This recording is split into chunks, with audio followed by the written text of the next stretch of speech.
आप देख रहे हैं एनआर नॉलेज। अल्लाह पर भरोसे की एक सच्ची कहानी। एक औरत बयान है कि मेरा खावंद किसी वजह से लंबी मुद्दत के लिए गायब हो गया। उस वक्त मैं एक कम उम्र के बच्चे की माँ थी, जबकि मेरा ज़ईफ उम्र बाप भी हमारे साथ ही रहता था। हमारी गुर्बत मुफलिसी हमारी इंतहा को थी और अक्सर औकात हमारे घर खाने के कुछ भी नहीं होता था। अगर दोपहर को कुछ खा लेते तो रात को भूखा सोना पड़ता, मगर सब्र के साथ हम हर रोज हर हाल में अल्लाह का शुक्र अदा करते थे। एक रात में भूख और इखलास ने हमारा वो इम्तिहान लिया जो इससे पहले कभी नहीं लिया था। मेरे बच्चे को शदीद बुखार आ गया।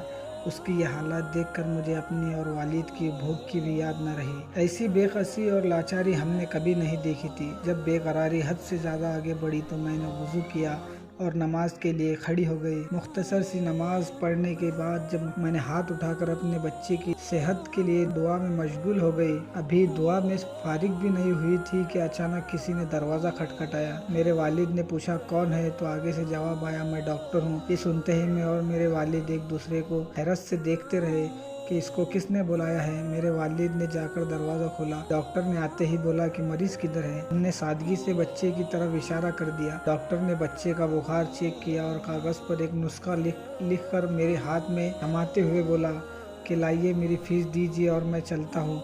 मैंने आहिस्तगी से जवाब दिया हमारे पास तो देने के लिए कुछ भी नहीं है। इस बात पर डॉक्टर बड़ी तेज आवाज में बोला पैसे देने के लिए नहीं है तो रात को मुझे टेलीफोन करके क्यों बुलाया। टेलीफोन के नाम से मुझे लगा गलती से डॉक्टर हमारे घर आ गए हैं। मैंने हिम्मत करके डॉक्टर से बोला हमारे घर तो टेलीफोन ही नहीं है। ये सुनकर डॉक्टर ने पूछा ये फला शख्स का घर नहीं है। तो मैंने कहा फला शख्स तो हमारा हमसाया है। ये सुनकर डॉक्टर थोड़ा खामोश हुआ और हमारे हमसाये के घर चला गया। अभी थोड़ी देर गुजरी ही थी कि अचानक डॉक्टर फिर से हमारे घर आया। आंखों में आंसू और रोती हुई आवाज में बोला कि अल्लाह की कसम तुम्हारे घर से उस वक्त तक नहीं जाऊंगा जब तक कि तुम्हारा पूरा किस्सा नहीं सुन लो। उस खातून ने डॉक्टर को अपना पूरा किस्सा सुनाया कि किस तरह हम भूख और गम के आलम में थे।